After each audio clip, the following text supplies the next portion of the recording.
이 시간 우리에게 주시는 하나님의 말씀은 잠언 25장 13절 말씀입니다. 잠언 25장 13절 말씀을 받들어 읽겠습니다. 충성된 사자는 그를 보낸 이에게 마치 추수하는 날의 얼음 냉수 같아서 능히 그 주인의 마음을 시원하게 하느니라. 아멘. 요즘 많이 더우시죠? 밤에 잠은 잘 주무십니까? 연일 34도, 35도, 오늘은 35도까지 올라간다 그래요.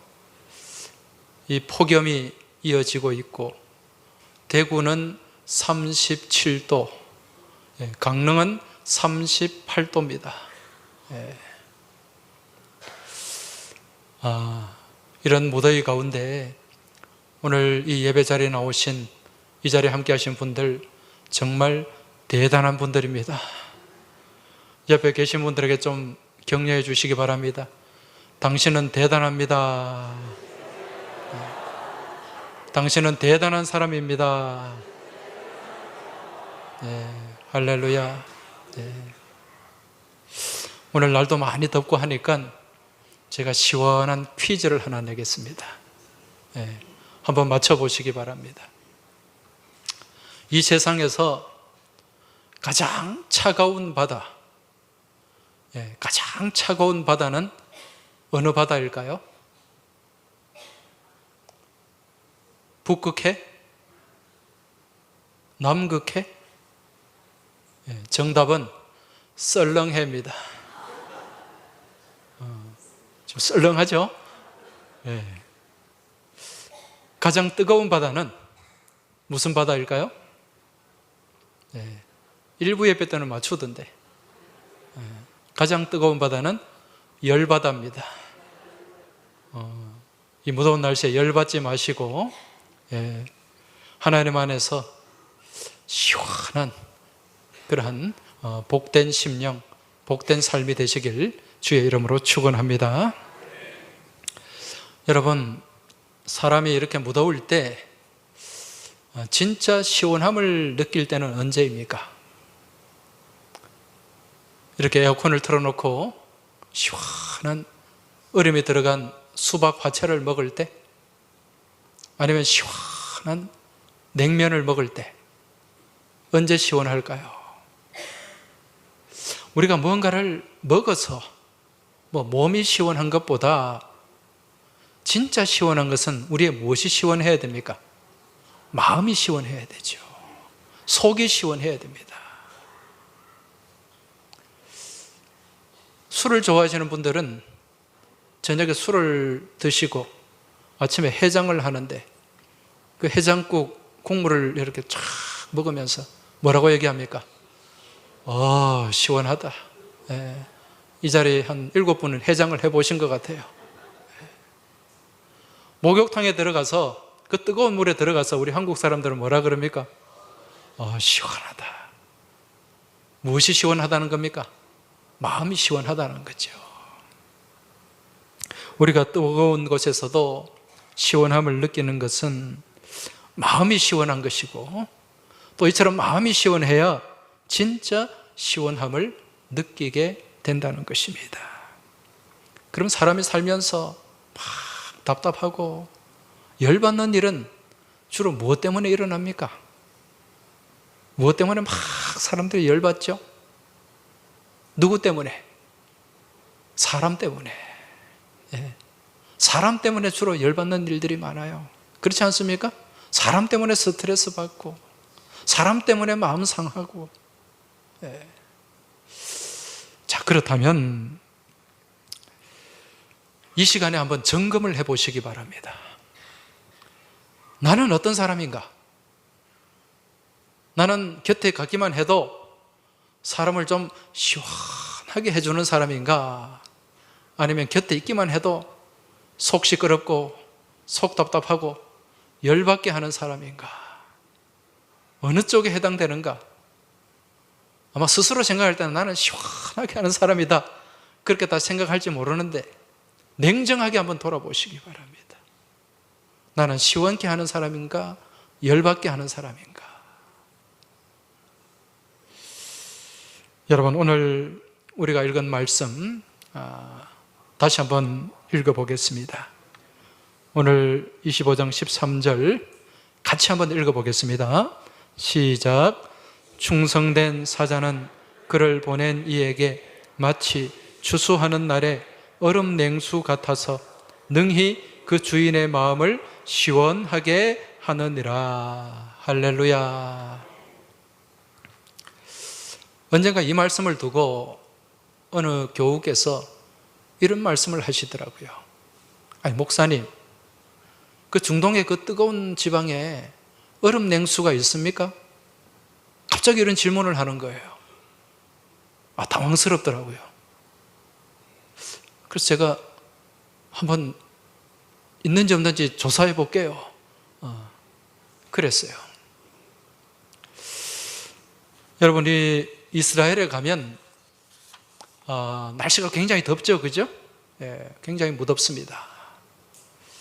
그런데 이스라엘 북쪽에 가면 산이 있어요. 높은 산이 있는데 그 산이 무슨 산인가? 예, 헐몬산입니다. 헤르몬산이라고도 하죠. 이 헐몬산의 높이가 2815m예요. 여러분, 우리나라에서 제일 높은 산이 어디입니까? 백두산이죠. 백두산의 높이가 2744, 백두산보다 더 높아요. 이 헐몬산에 눈이 쌓입니다. 네, 눈이 쌓이고 헐몬산에서 조금 더 위쪽으로 올라가면 레바논 산이라는 산이 있어요. 이 산의 높이는 3089m, 해발 3000m가 넘습니다. 여기에 가면 또 겨울에 눈이 쌓입니다. 그래서 요즘도 이 산에는 이 중동 사람들이 스키를 타요. 스키를 탄다고 합니다. 중동에 무슨 겨울이 있나? 겨울이 있어요. 예. 성경에도 보면 예수님이 그 대제사장에 잡혔을 때, 그 대제사장 뜰에 계실 때 멀리서 멀찌감치 있던 베드로가 무엇을 쬐고 있었어요? 불을 쬐고 있었잖아요. 춥습니다, 밤에는. 그래서 거기에도 얼음이 있었고, 또 솔로몬은, 이 잠언의 말씀을 기록한 기자가 솔로몬이지 않습니까? 솔로몬은 왕이기 때문에 분명히 헐몬산에 갔을 거예요. 그래서 거기서 얼음이 녹아, 눈이 녹아 흐르는 물도 마셔봤을 것이고, 또 거기에 발도 담궈봤을 것입니다. 그 헐몬에서 눈이 녹아 흐르는 물이 어디로 들어가는가? 갈릴리 호수로 들어가요. 예수님의 제자 베드로가 주는 그리스도시요 살아계신 하나님의 아들입니다라는 그 신앙 고백을 했던 장소가 가이사랴 빌립보입니다. 그 가이사랴 빌립보에 가면 지금도 땅속에서 물이 콸콸 솟아올라요. 거기 손을 담그면 굉장히 차갑습니다. 그 물이 무슨 물인가? 헐몬산에서 얼음이 녹고 눈이 녹아서 흘러내리는 물이에요. 따라서 이 솔로몬 시대에도 얼음 냉수가 있었다는 거죠. 또 학자들은요, 그 당시에 이 헐몬산에 있는 얼음을 잘라다가 아마 왕궁에 얼음 창고가 있었을 것이다, 그렇게 추측하기도 합니다. 여러분, 우리나라에도 옛날 신라 시대 때 얼음을 보관하는 창고가 있었죠? 그게 뭡니까? 석빙고. 조선시대에도 얼음을 보관하는 창고가 있는 동네, 서울에 가면은 동빙고동이 있고 서빙고동이 있어요. 그 동빙고, 서빙고가 얼음 창고가 있었던 곳이거든요. 따라서 솔로몬 시대에도 아마 왕은 더운 날에 이런 얼음 냉수를 맛보지 않았을까, 그렇게 우리가 추측을 할 수가 있습니다. 여러분, 이 얼음 냉수 얼마나 시원합니까? 근데 이 시원한 얼음 냉수를 어느 때에 마신다고 말씀하죠? 오늘 말씀해 보니까 추수 때에 얼음 냉수 같다. 여러분 혹시 이 자리 추수해 보신 분 계십니까? 시골에서. 예. 가을에 그 가을 거지도요 굉장히 태양볕에 덥습니다. 그런데 더 힘든 추수가 보리추수예요. 오늘 이 본문의 말씀은 보리추수를 얘기하거든요. 예. 이스라엘에 보통 5월, 6월에 보리추수를 하는데 그 날이 얼마나 덥습니까? 그 보리 추수해가지고 보리 타작해 보신 분들은 아마 아실 거예요. 그죠? 예. 온몸에 땀, 또 보리 타작하면은 그 우리 경상도 말로 뿍디기. 예. 그 막 뒤집어 쓰고 그러면은 땀과 막 섞여 몸이 가렵고 그렇습니다. 예. 여러분 이렇게 더운 때에 그 얼음 냉수, 시원한 얼음 냉수 한 잔 마시면은 진짜 세상에 더 바랄 게 없습니다. 이건 경험해 보신 분들만 아실 거예요. 오늘 말씀에 이러한 얼음 냉수와 같은 추수날에 얼음 냉수와 같은 사람이 있는데 이처럼 사람의 마음을 또 주인의 마음을 시원케 하는 사람이 있는데 그 사람이 어떤 사람인가? 어떤 사람이라고 말씀합니까? 충성된 사자. 충성된 사자라고 말씀합니다. 여기서 이 사자라는 말은 히브리 말로 찌르라는 말이에요. 이 찌르라는 말은 종이라는 뜻입니다. 종, 하인 그런 의미가 담겨 있어요. 물론 특사라는 의미도 여기에 담겨 있습니다. 근데 전체적인 맥락으로 볼 때 충성된 종이다. 그렇게 우리가 해석을 할 수가 있습니다. 여러분 충성된 종, 주인 앞에 충성된 종은 그 주인의 마음을 시원하게 한다. 오늘 이 본문의 말씀은 좀 영적으로 우리가 바라볼 필요도 있어요. 여러분 보통 우리 성경적으로 또 신앙적으로 이 추수 때는 언제라고 말씀하죠? 마지막 때죠. 마지막 때. 우리의 주인은 누굽니까? 하나님이시죠. 마지막 때에 하나님의 마음을 시원케 하는, 우리 인생의 주인 대신 우리 주님을 시원케 하는 사람은 어떤 사람이다? 충성된 사람이다. 충성스러운 사람이다. 여러분 충성도 어떻게 충성해야 될까요? 성경에서는 어떤 충성을 요구합니까? 죽도록 충성하라. 내가 죽도록 충성하라. 그리하면 생명의 관을 내게 주리라. 생명의 면류관을 주신다는 거예요. 죽도록 충성하는 자에게. 여러분 죽도록 충성하는 그 충성 가운데 복된 열매가 있는 줄 믿으시기 바랍니다.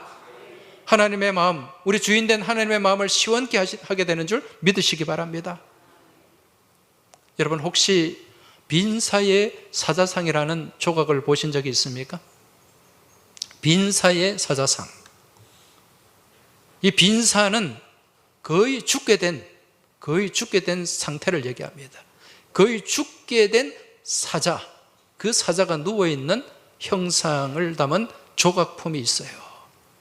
그게 어디에 있는가? 스위스에 있습니다.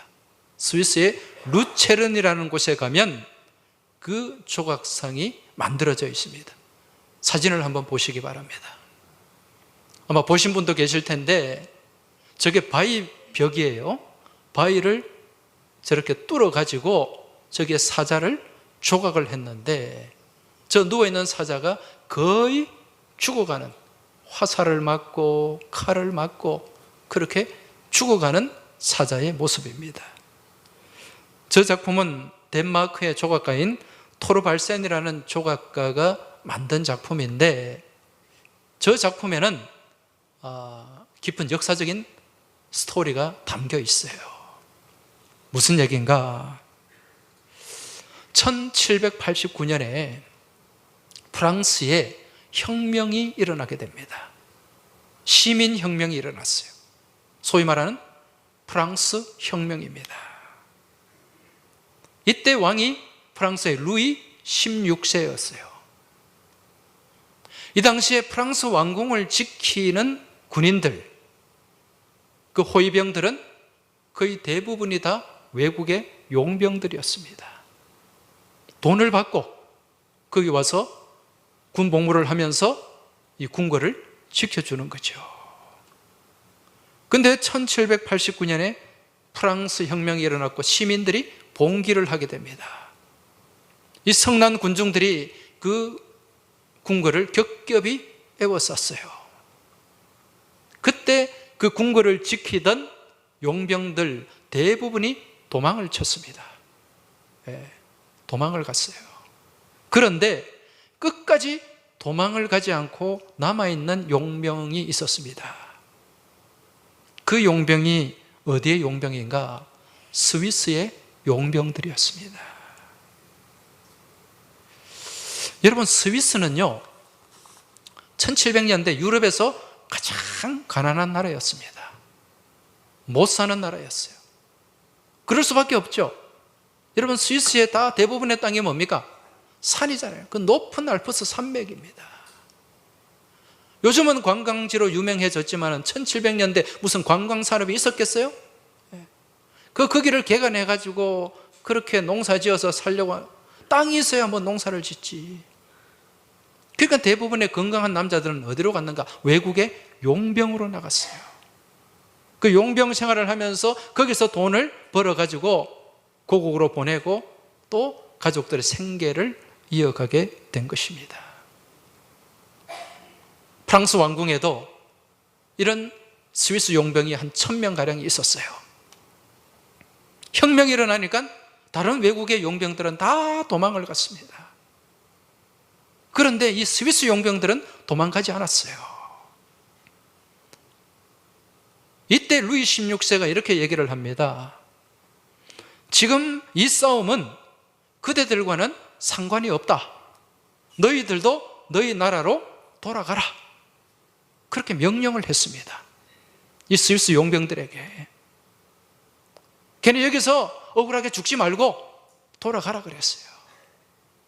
그럼에도 불구하고 이 스위스 용병 이 1000명가량은 끝까지 항전을 합니다.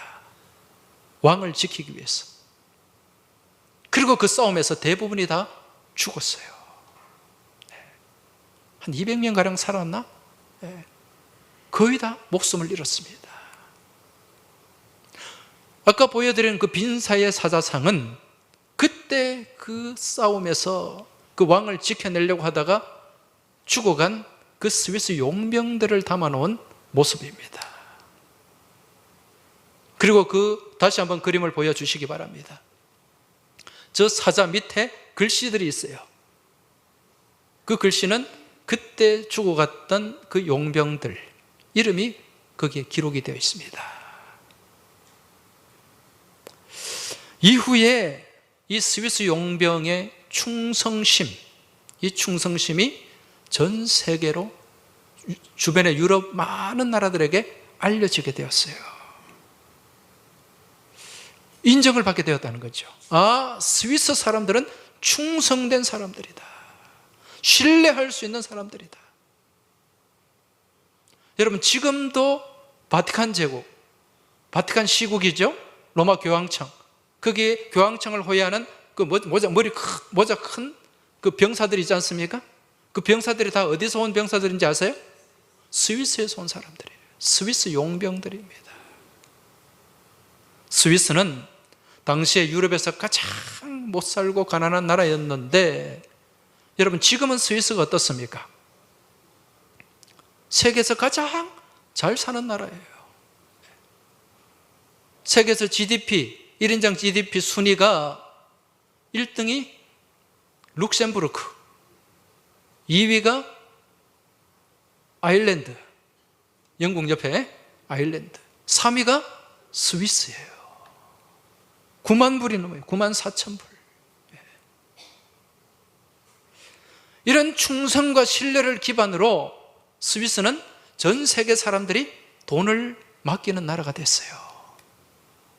그리고 스위스 사람들이 만든 시계는 신뢰의 정확함과 신뢰의 상징입니다.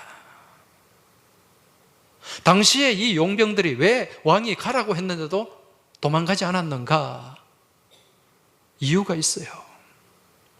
그 이유는 자신들이 이 상황에서 불충함을 통해서 목숨을 살리기 위해서 그 충성을 내던지게 되면 이후에 아무도 아무 곳에서도 용병으로 불러주지 않기 때문에 우리 자식들이 계속해서 살아야 되는데 이걸 하지 않으면 살 수가 없기 때문에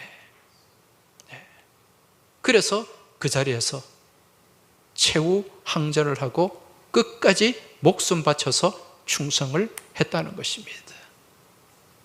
그 충성의 결과로 스위스는 신뢰할 수 있는 나라, 충성의 나라가 되었다는 거죠. 그 이후에 지금 후손들이 얼마나 잘 사는 나라가 됐습니까? 여러분, 한낱 사람에 불과한 왕에게 충성했을 때도 이런 선한 결과가 있는데, 만왕의 왕이 되시는, 만왕, 모든 왕의 왕이 되시는 우리 하나님께 충성하면 어떤 결과가 있겠습니까? 여러분, 우리 하나님께 죽도록 충성하면 하나님의 어떤 은혜와 어떤 복을 베풀어 주실 거였어요. 여러분, 성경에 보면 이처럼 충성함을 통해서 하나님께 은혜를 받고 복을 받은 그런 인물들이 참 많이 있습니다. 그 중에 대표적인 인물을 꼽으라고 한다면 구약에 갈렙을 꼽을 수가 있습니다. 여러분, 갈렙 그러면 누가 떠오르죠? 여호수아가 떠오르죠. 여호수아와 갈렙 두 사람이 마지막 어디에 들어갔습니까? 가나안 땅에 들어갔습니다. 여러분, 갈렙이 어떤 사람입니까? 갈렙은 모세가 출애굽해서 한 1년쯤 지났을 때 그 가나안 접경 가데스 바네아라는 곳에 도착을 하게 됩니다.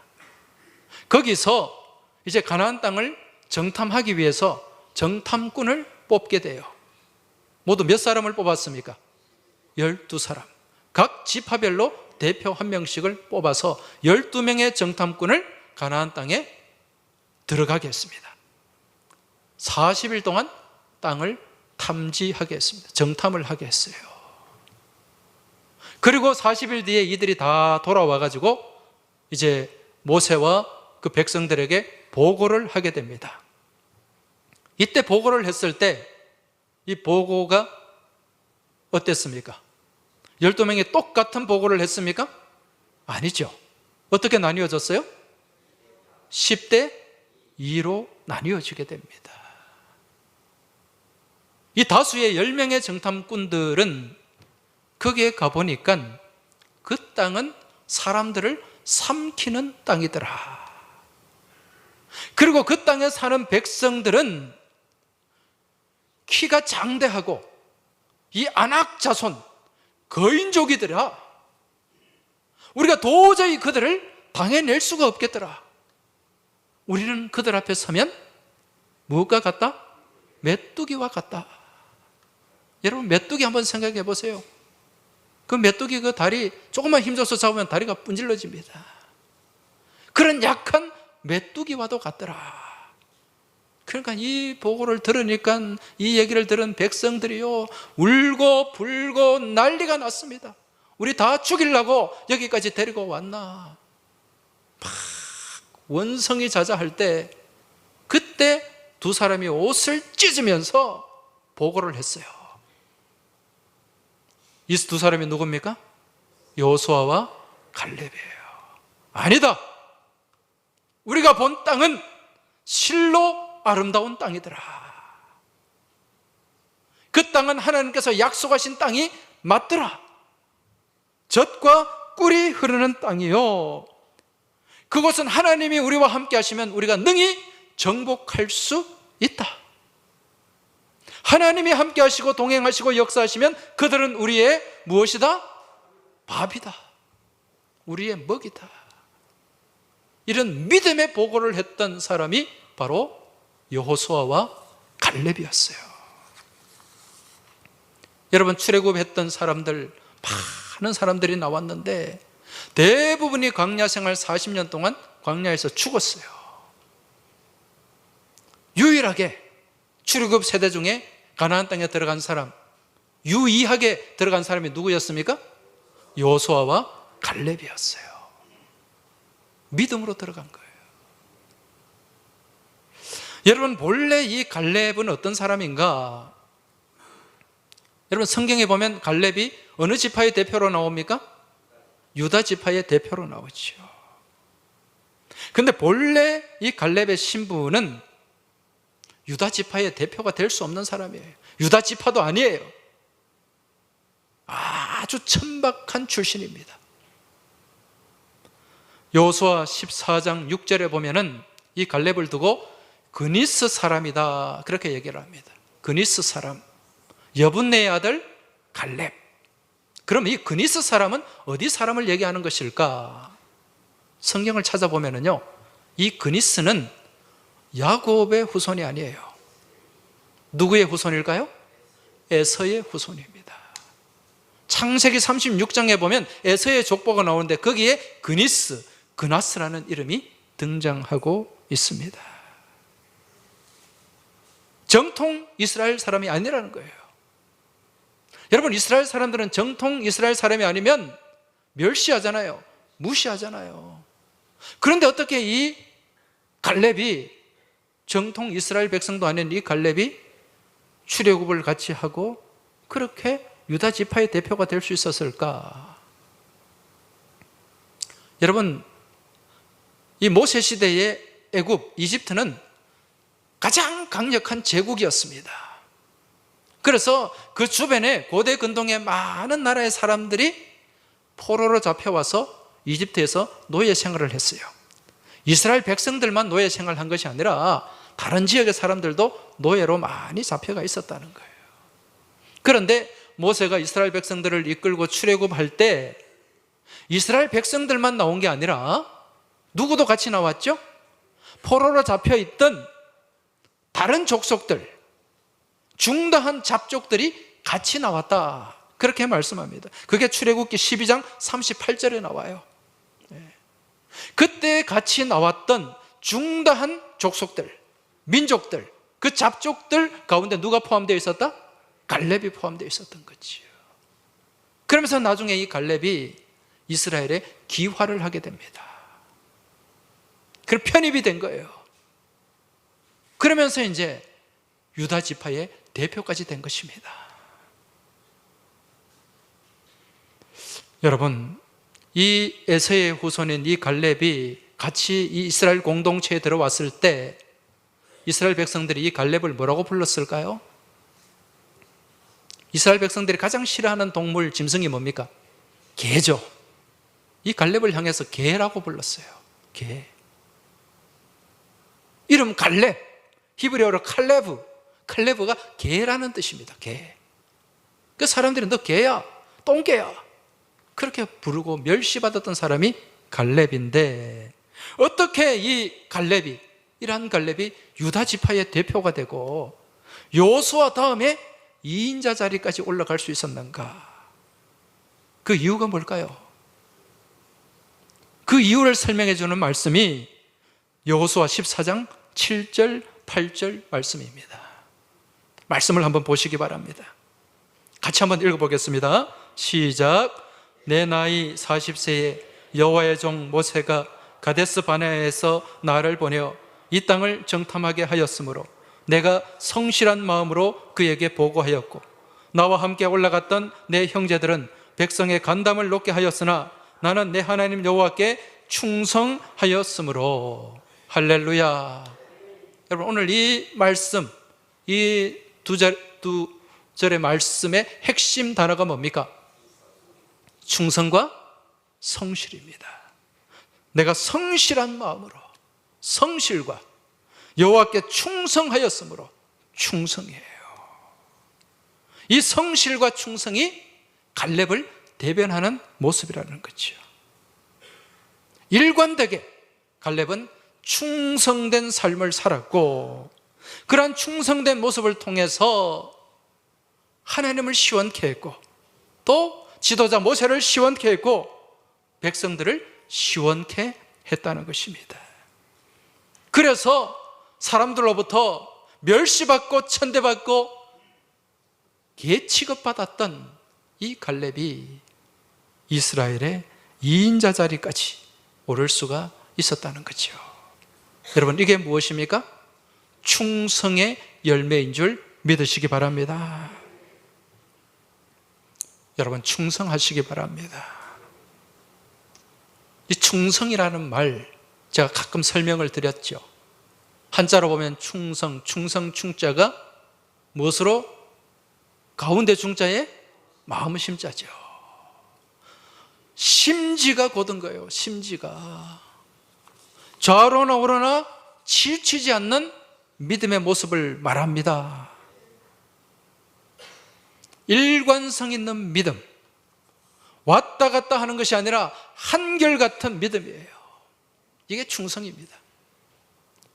내가 받은 직분을 성실하게 감당하는 이 모습이 충성인 줄 믿으시기 바랍니다. 직분을 맡았는데 직분을 맡은 사람인지 아닌지 아무런 책임감도 없고 믿음의 심지도 곧지 못하고 왔다 갔다 하는, 여러분, 그런 믿음은 충성된 믿음이 아닙니다. 하나님은요, 충성된 사람, 충성된 일꾼을 찾으시는 줄 믿으시기 바랍니다. 성자는 무슨 성자라 그랬어요? 정성성자라 그랬죠. 정성성자는 어떻게 씁니까? 저분이 띄워주셨네요. 말씀 안에 이룰 성자네요. 말을 이루는 거예요. 말에 대해 책임을 지는 겁니다. 말을 함부로 하지 않는 거예요. 우리 예수 믿는 사람들은 말을 잘해야 됩니다, 여러분. 막 그냥 나오는 대로 내뱉으면 안 돼요. 그 말 때문에 시험 들고, 말 때문에 상처받고, 말 때문에 관계가 깨어집니다. 말 때문에 사람 열받게 만들고, 말 때문에 사람 답답하게 만드는 거예요. 충성된 일꾼은 여러분 신실한 언어를 갖고 있습니다. 그런 신실한 언어를 통해 사람들의 마음을 시원케 하고 또 하나님의 마음을 시원케 하는 줄 믿으시기 바랍니다. 요즘 우리 주변을 한번 돌아보세요. 참 날도 덥고 답답한 일들이 많습니다. 연신 여기저기서 칼부림이 일어나요. 묻지마 칼부림. 사람들이 불안합니다. 어제 보니까 서울 강남역 근처에는 경찰 장갑차가 거기 나와 있어요. 무장한 경찰들이 있고 사람 죽인다고 협박하니까 답답한 시대입니다. 지금 저기 새만금에서 그 세계 잼버리 대회 하는데 지금 상황이 얼마나 답답합니까? 여러분, 잼버리가 뭡니까? 즐거운 잔치라는 뜻이에요. 즐거운 잔치가 아니에요, 지금. 그뿐만 아니라 정치도 답답하고 경제도 답답하고 모든 게 답답한 이때에 여러분, 뭔가 좀 청량제 같은 게 필요합니다. 얼음 냉수가 필요하다는 거예요. 이 시대 가운데, 우리 사회 가운데서 누가 이 얼음 냉수의 역할을 해야 되겠습니까? 누가 해야 되겠어요? 바로 예수 믿는 사람들입니다. 하나님을 아는 사람들입니다. 우리가 주변을 답답하게 하는 것이 아니라, 하나님을 답답하게 하는 것이 아니라 우리의 모습을 통해서 우리의 주변을 시원하게 하고 하나님을 시원케 해드리는 얼음 냉수와 같은 삶을 우리가 살아내야 될 줄 믿습니다. 그러기 위해서는 우리가 어떤 모습을 가져야 됩니까? 충성된 모습을 가져야 돼요. 충성된 모습. 여러분, 이 충성이라는 것을 거창하게 생각하지 마시기 바랍니다. 충성은 내게 주어진 삶의 자리에서 내가 신실하게 말씀을 살아내는 것입니다. 내 직분을 성실하게 감당하는 것입니다. 그리고 그 말씀을 가지고 주변의 사람들에게 사랑으로 다가가는 거예요. 말씀대로 살아가는 모습이 충성된 모습인 줄 믿고 깨달으시기 바랍니다. 이처럼 우리가 말씀 안에서 사랑으로 섬기고 봉사하고 또 그렇게 겸손한 모습으로 순종하고 헌신하며 나아갈 때 우리의 주변이 시원해지고 우리의 교회가 시원해지고 우리의 하나님의 마음이 시원케 되실 줄 믿습니다.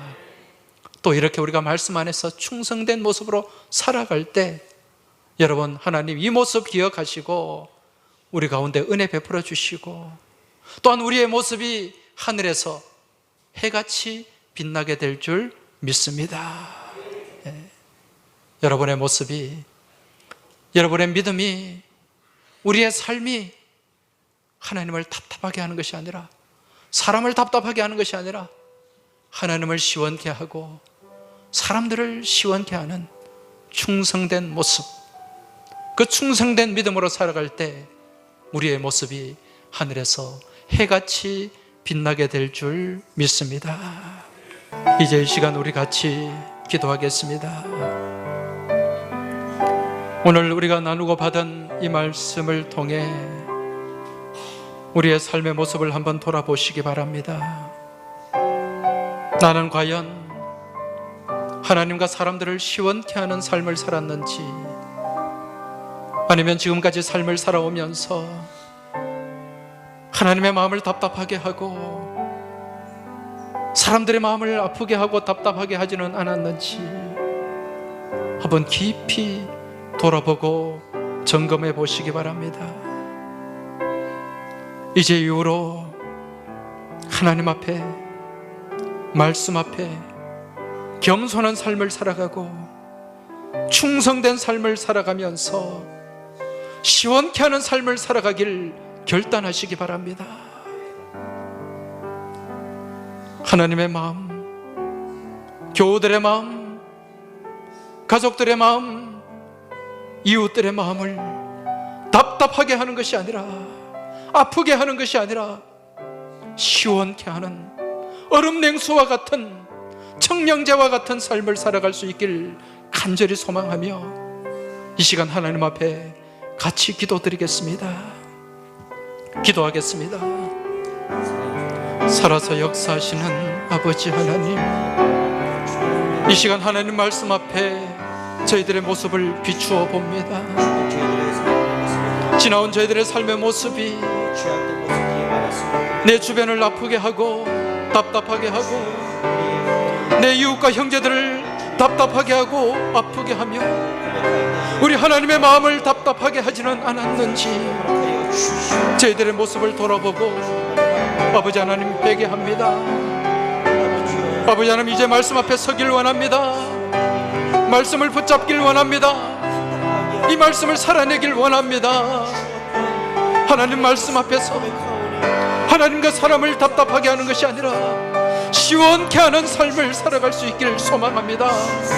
아버지 하나님, 저희를 긍휼히 여겨 주시옵소서. 저희 가운데 은혜를 베풀어 주시옵소서. 이제 이후로 말씀 앞에 충성된 삶을 살아가길 원합니다.